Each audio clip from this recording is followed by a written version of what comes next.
Many have been reported dead at Karu Bridge in Nyanya area of Abuja, Nigeria capital city, following a petrol tanker that allegedly failed brake, ramming into numbers of cars at the bridge that led to multiple vehicle explosions. Some of the eyewitnesses said that more than 40 vehicles exploded with the drivers and passengers inside the moving cars. A series of videos posted online by residents showed a large crowd of people at the scene of the accident, with black smoke billowing with continuous explosions. According to eyewitnesses, the multiple explosions occurred around 7 p.m. on Wednesday at the Karu Bridge at Nyanya area of Abuja, the Federal Capital Territory, FCT, after a gas tanker failed brake, burst into flames, and engulfed several vehicles. Emergency responders including men of the Nigeria Police Force, FRSC, Army, firefighters among other security agencies were seen to have continued the rescue operations at night, most especially redirecting motorists plying the road to avoid the affected portion of the road. The exact figure of the total casualty is yet to be stated by the security operatives, which one of them told TVC News that it was too early to know the exact figure, with many of the rescued victims rushed to the hospital. The incident has caused severe gridlock along the axis, forcing many commuters to abandon their vehicles.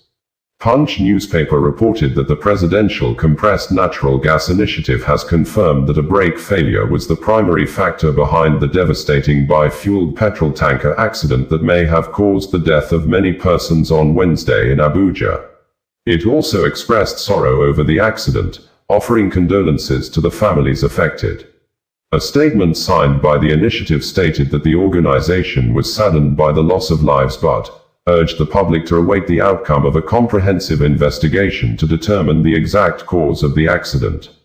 The Punch had earlier reported the explosion, which the FCT Emergency Management Department claimed to involve a CNG truck and other vehicles. It said the accident, which led to an explosion near Karu Bridge, happened at about 7:14 p.m. on Wednesday. The statement read, "The PCNG initiative is deeply saddened by the tragic accident on the Karu Bridge between Kubbo and Nyanya in the Federal Capital Territory. Our hearts go out to the victims, their families, and all those affected by this devastating incident. While initial reports suggest the involvement of a bi-fueled petrol tanker, we urge the public to await the outcome of a thorough investigation to ascertain the exact cause of the accident. Preliminary accounts indicate a possible brake system failure leading to the explosion of the petrol storage tank, but it is crucial to avoid speculation until all facts are established." The PCNGI also promised to work with relevant authorities to ensure that safety standards are upheld and incidents like this are prevented in the future. A commendation was also given to the FEMA, the Nigeria Police Force, and the National Emergency Management Agency for their swift response to the incident, limiting further casualties. The PCNG initiative remains committed to promoting the safe and sustainable use of CNG as a cleaner energy alternative.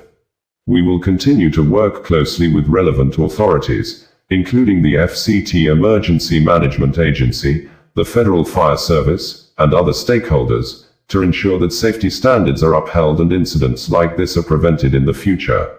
We commend the swift response of the emergency responders, including FEMA, the Nigeria Police Force, and the National Emergency Management Agency, who are on the ground working tirelessly to rescue victims and manage the situation.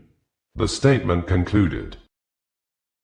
President Bola Ahmed Tinubu aide, Nyesom Wike, who is the Minister of the Federal Capital Territory, FCT, and the immediate past Governor of Rivers State, that is widely believed to be the apparent root cause of the political crisis in the state, who, shortly after the swearing-in of Governor Siminalayi Fubara, Wike helped to the seat of power, was accused by the sitting Governor, Siminalayi Fubara, of trying to use the State House of Assembly to frustrate and impeach him from office, simply because he, Fubara, refused to accept certain terms and conditions they both had in private, which, till now, both refused to tell the public the apparent personal political misunderstandings that made the governor, Fubara to resort to self-defense by thus applying some measures within his powers as the governor to frustrate and stop his impeachment from the probably instigated Rivers State House of Assembly lawmakers, whose majority of them, up to 27 members, are seemingly loyal to the FCT Minister, who, Wike, a few days ago, was the person that announced through the media to the general public that if an Ijaw son, Siminalayi Fubara, is impeached, nothing would happen, a statement he made, suggesting he may have conspired with the lawmakers to impeach the governor, because by his statements during the press conference, he was probably already doing damage control even when the House of Assembly has not served the governor an impeachment notice. But, in the face of the foregoing facts, the Nigeria Minister of Justice and the Attorney General of the Federation, Lateef Fagbemi, at a press briefing a few hours ago at the State House in Abuja, exonerated the FCT Minister and said categorically that the FCT Minister has no hand in the political crisis that has engulfed the oil-rich Rivers State, leading to militants bombing crude oil pipelines to destroy Nigeria's economy, probably as a way of protesting against the federal government's seemingly one-sided style of handling misunderstandings in the state. Detailed statements of the Minister of Justice and the Attorney General of the Federation, as transcribed and reported by Channels Television, are presented verbatim below. At a media chat with State House correspondent in Abuja, the AGF said President Bola Tinubu acted timely with his proclamation of emergency rule in Rivers State, the suspension of the governor, and the appointment of a sole administration. Vice Admiral Ijaw, retired. Fagbemi said Fubara demolished the State House of Assembly complex to avoid being impeached and refused to rebuild it more than 1 year later. The Justice Minister said Fubara failed to implement the February 28, 2025 ruling of the Supreme Court and did not caution militants who had threatened to blow pipelines in the state. There was not a word dissuading the militant who issued the threats, he said. He said the situation could be allowed to continue as the critical economic lifeline of the nation was criminally touched. Fagbemi also said the emergency rule declaration was some sort of saving grace for Fubara, who has been served impeachment notice. If that impeachment had been allowed to take its full course, the governor would have entirely lost and completely. So, in a way, instead of allowing the impeachment to continue, and which in the end would have seen both the governor and the deputy governor out of office for the entirety of their 4-year term with the remainder of what they have, a balance of 2 years and 2 months, the AGF said. Fagbemi said the Minister of the Federal Capital Territory, FCT, Nyesom Wike, did not feature in the matter that was decided by the Supreme Court and should not be sentimentally brought into it. Wike, the immediate past governor of Rivers State, has been locked in a protracted power tussle with Fubara, his estranged former political godson, for about 2 years. The apex court had backed the pro-Wike assembly led by Martin's Amaiwule. Fagbemi said Wike should not be brought into the matter as he was not responsible for the actions of Fubara, who failed to act in line with the constitutional requirements of getting the approval of the state legislators in the affairs of running the state. He said, "There are occasions when it comes to national issues, we have to come out plainly and sincerely. Where do you put the minister of the FCT in this case? Was he the one who asked for the demolition of the House of Assembly? Was he the one who said the governor should not present the budget to the House of Assembly? Was he the one who advised the governor not to go through the House of Assembly for purposes of ratifying the commissioner nominees? I don't know, because if you want to look at a case, you look at the facts that have been presented. The Supreme Court made these critical findings. The FCT minister did not feature. Assuming he featured, he would have featured on the side of the legislators, but what you have here is let everybody go home for the first 6 months. So, I don't see his hands here in what we have. Fagbemi advised all those who do not agree with the president's move to channel their energy to the National Assembly to veto the president's decision. We had reported that 2 female lawmakers, Marie Ebukake, PDP, Bayelsa State, and Blessing Amadi, PDP, Rivers State, on Wednesday engaged in a heated argument, almost leading to a fight at the National Assembly ahead of the plenary session scheduled by the National Assembly leadership to discuss approve or reject the proclamation of state of emergency declared on Tuesday night by President Bola Ahmed Tinubu over the apparent personal political crisis between the state governor, Siminalayi Fubara, and Tinubu's aide, Nyesom Wike, the FCT Minister and the immediate past governor of the South state. We had reported that the former Vice President of Nigeria, Atiku Abubakar, and former Governor of Anambra State, Peter Obi, both of whom were co-contestants as presidential candidates in the last presidential election in Nigeria, have reacted to the state of emergency and suspension of elected government in Rivers State by President Bola Ahmed Tinubu, with Atiku accusing and describing President Bola Ahmed Tinubu as a vested partisan actor in the political turmoil engulfing Rivers State. We had reported that the Nigeria President, Bola Ahmed Tinubu, in a nationwide broadcast on Tuesday evening, for the first time more than a decade in the history of the West Africa country, declared a state of emergency in Rivers State and suspended for initial 6 months the governor, Siminalayi Fubara, and his deputy, Ngozi Odu, all elected members of the State House of Assembly, and appointed retired Vice Admiral Ibok Ibas as administrator to work with the existing laws of Rivers State with the members of the state judiciary following the apparent personal political crisis between the Rivers State governor, Siminalayi Fubara, and his former boss and the immediate past governor of the state, Nyesom Wike, who is currently the Minister of the Federal Capital Territory, FCT, that was seen a few days ago in a viral video apparently making careless statements as a government official, statements capable of instigating a particular ethnic group against the government, wherein the FCT Minister has said thus,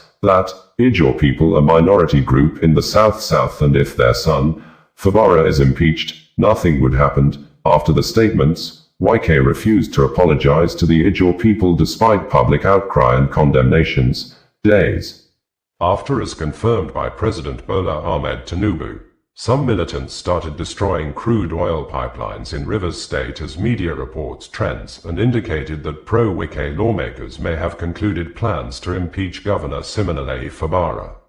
The questions are more or less related, but let me start on the note of how we got to where we are today. How did it all start? That is about the genesis. We all know how we got here.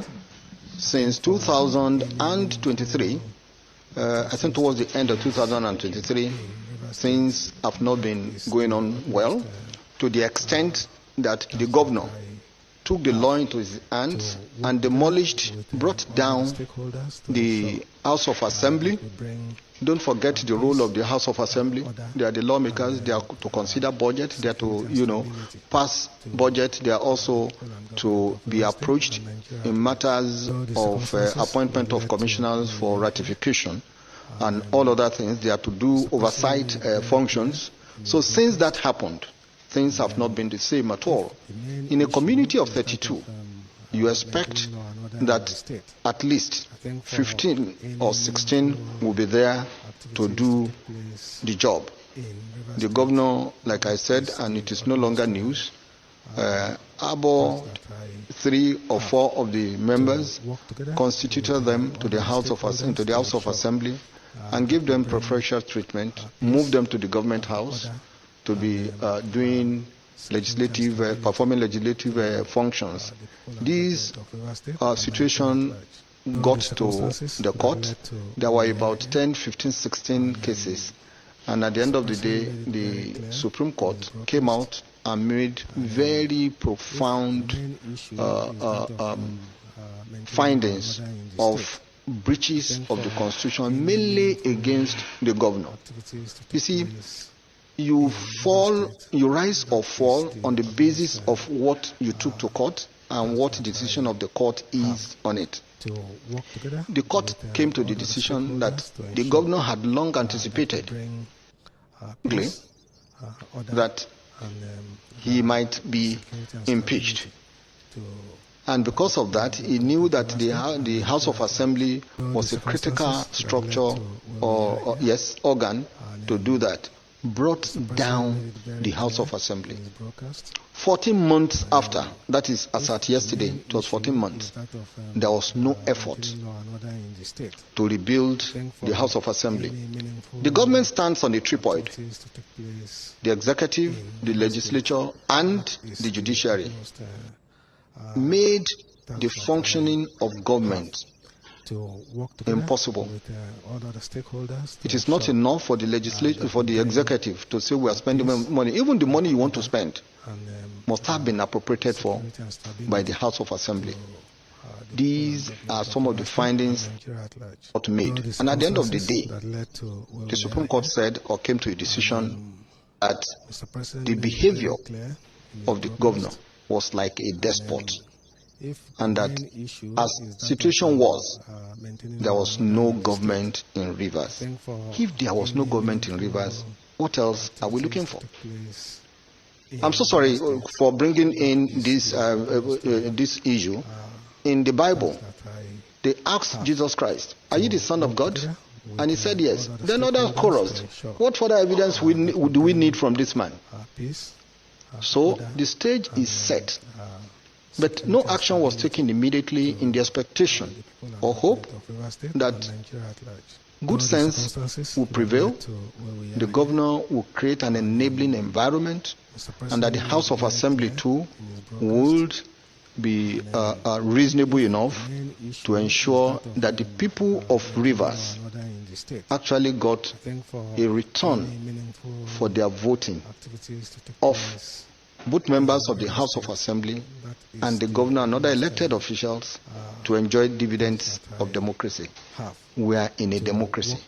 So, then there were what I would call telegraphing of the militants, I would say by the governor. And the reason I said so was when he beckoned to them that, he would let them know when it was time to act, to the militants. Let us say it was wrong. Did he come out to disown them? The answer is no. And a week after they swung into action, you see or witness vandalization of oil pipelines.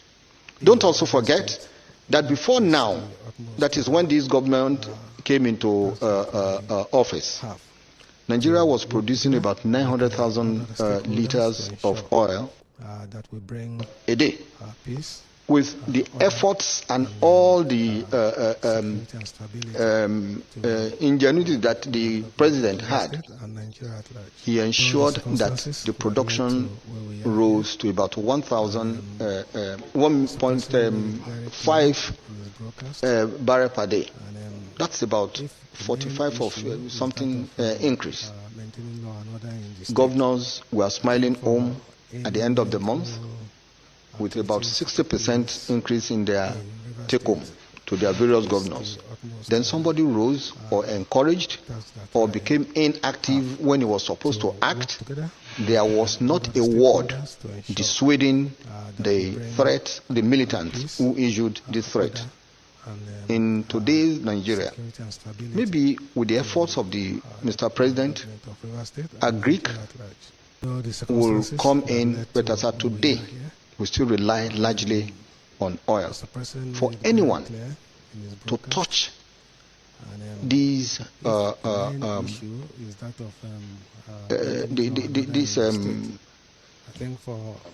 pipelines, it's not only the enemy of Rivers, it's the enemy of Nigeria.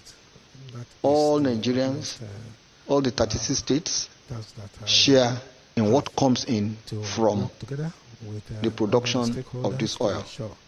And I believe that the decision of Mr. President is anchored on the decision of the court, Supreme Court, as that. The second one is the inability of those involved, both the House of Assembly and the governor, from being able to, create an enabling environment for the people of Rivers to enjoy the dividends of democracy. Then the third series is about the the security situation in that place. You know, if he had waited maybe a day longer, only God knows what would have followed. And as a result of that, he came out to say, I am not only the head of state, I'm commander-in-chief of the armed forces, declared a state of emergency. The first question is hasty decision. When should he, I will ask rather rhetorically, when do you think should have come? When everything has collapsed? No. The law envisages that you come in when there is present imminent danger to the security of lives and property. People who are killing themselves. It's no longer news. It's not a question of making up the story. We all read papers every day. Those who live there are living in fears. So there is certainly the need to come in. We're about 2 years into the administration of in the state. If he didn't come in now, when do you think he should come in? Is it when everything has been destroyed? I don't think so. I think the president has acted. He has given opportunity to all the people involved, the parties involved, to make amends. Before then, he had assembled them. He had tried to mediate. Some said he had no constitutional power after agreeing. And what they agreed to at the meeting were not implemented. So, to answer your question, I don't think that the president, or let me say, it's not a question of I don't think. I am certain that the president has acted timelessly after giving them enough rope. And as the commander-in-chief of the armed forces, it was a tough decision for him to make. It doesn't present anybody with joy to disrupt the flow of democracy or practice of it. But the Constitution itself envisages that there may be this type of situation. And that was why it is provided in Section 305 of the Constitution that extraordinary situations might arise. This is one of such extraordinary situations. The second one is about removing the governor, removing the deputy governor. You see, you decide each case on its own peculiar facts and circumstances. Who are the people involved? Who are the parties involved in this saga? They are the governor, members of the House of Assembly. So who else should have been affected? I've heard this funny argument. I'm sorry for saying it is funny because it doesn't make any sense to me. That the president should have just gone there to secure the pipelines and then come back. When some people are there encouraging vandals to come in. The action of the president is what happened is the effect of a fundamental cause, and you cannot be treating the cause, the effect, in order to cure the cause. What was the cause? The governor and members of the House of Assembly. So you don't try to. You have to behave responsibly, and you must have the guts. If it happens again, I will encourage Mr. President to do the same. Maybe this time with even greater vigor and vitality. So the question of separating or treating or giving preferential treatment to anybody does not arise. You give preferential treatment to anybody, you are giving preferential treatment to hooliganism. Just call a spade a spade. This is where I believe that we should put up our patriotism cap. It shouldn't be about individual. It should not be about anybody. It should be about the entity called Nigeria. But in this case, the River State. So, it is River State's turn today. It can be anybody's turn tomorrow. Let the signal be clearly signed for those who want to make the practice of democracy and enjoyment of dividend of democracy a mirage, to think twice. So, I answered the question by saying I return the resounding no to the quest that the governor and deputy should have, or the members of the House of Assembly. They were all in it. So, then the other one is about compromise and replacement. It appears so.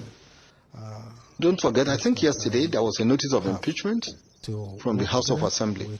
If that impeachment had been allowed to take its full course, then the governor would have lost entirely and completely. So in a way, if you say it's a compromise, I will agree that instead of allowing the impeachment process to continue, and which in the end would have seen both the governor and the deputy governor out of office, and mean out for the entirety of the 4-year term, with the remainder of what we have.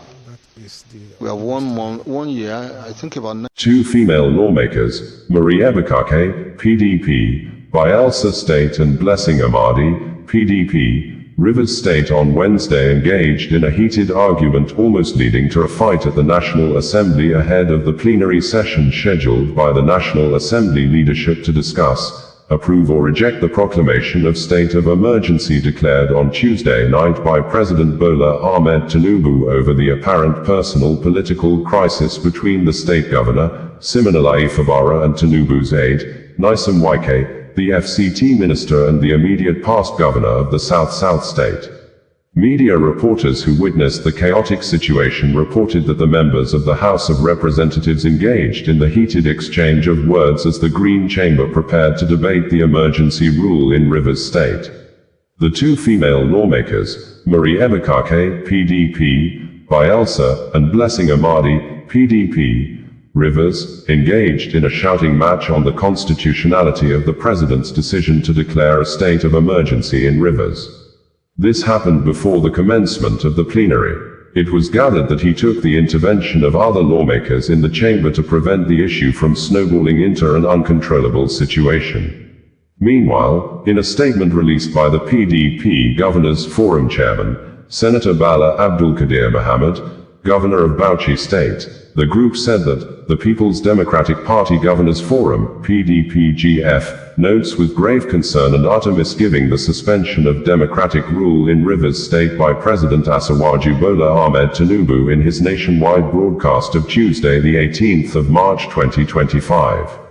We stand in solidarity with His Excellency, Governor Sir Siminalayi Fubara of Rivers State and the good people of Rivers State at this very difficult and trying moment of the state's political history.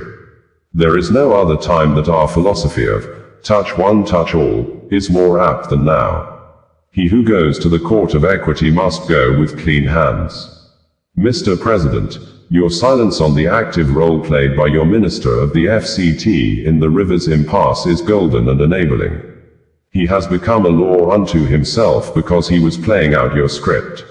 Now we know, this is totally unstatemently, biased, and divisive. We state categorically that this unwarranted but premeditated attack on Rivers State and the People's Democratic Party and other opposition parties is today the greatest threat to democracy in our dear country, Nigeria, and it is an ill wind that will blow no one any good.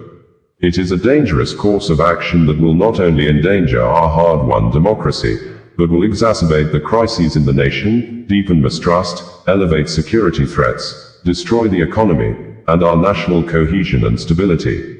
The Nigerian Bar Association, NBA, in its response signed by its president, Mazi Afamozigwe, San, expressed grave concern about the purported suspension by the president of the governor of Rivers State, the deputy governor, and the members of the Rivers State House of Assembly. The NBA affirmed their commitment to upholding the Constitution, defending democratic governance, and ensuring that the rule of law prevails in Nigeria. In their words, a state of emergency is an extraordinary measure that must be invoked strictly within constitutional limits. The removal of elected officials under the pretext of emergency rule is unconstitutional and unacceptable. The forum completely aligns itself with the NBA and promises to subject Section 305(3) of the Constitution to judicial interpretation. This authoritarian shenanigan is unacceptable and cannot stand. Mr. President is therefore called upon to listen to wise counsel and the voice of reason, as well as accept that he made grievous mistakes and acted in haste, and reverse this atrocious and retrograde decision before it is too late. We had reported that the former Vice President of Nigeria, Atiku Abubakar, and former Governor of Anambra State, Peter Obi, both of whom were co-contestants as presidential candidates in the last presidential election in Nigeria, have reacted to the state of emergency and suspension of elected government in Rivers State by President Bola Ahmed Tinubu, with Atiku accusing and describing President Bola Ahmed Tinubu as a vested partisan actor in the political turmoil engulfing Rivers State. We had reported that the Nigeria President, Bola Ahmed Tinubu, in a nationwide broadcast on Tuesday evening, for the first time more than a decade in the history of the West Africa country, declared a state of emergency in Rivers State and suspended for initial 6 months the Governor, Siminalayi Fubara, and his deputy, Ngozi Odu, all elected members of the State House of Assembly, and appointed retired Vice Admiral Abokit Ibas as administrator to work with the existing laws of Rivers State with the members of the state judiciary following the apparent personal political crisis between the Rivers State Governor, Siminalayi Fubara, and his former boss and the immediate past governor of the state, Nyesom Wike, who is currently the Minister of the Federal Capital Territory, FCT, that was seen a few days ago in a viral video apparently making careless statements as a government official. Statements capable of instigating a particular ethnic group against the government, wherein the FCT Minister has said thus, that Ijaw people, a minority group in the South, and if their son, Fubara, is impeached, nothing would happen. After the statements, Wike refused to apologize to the Ijaw people despite public outcry and condemnations. Days after, as confirmed by President Bola Ahmed Tinubu, some militants started destroying crude oil pipelines in Rivers State as media reports trends and indicated that pro-Wike lawmakers may have concluded plans to impeach Governor Siminalayi Fubara.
Osasua Radio, bringing you the news in a more digital way.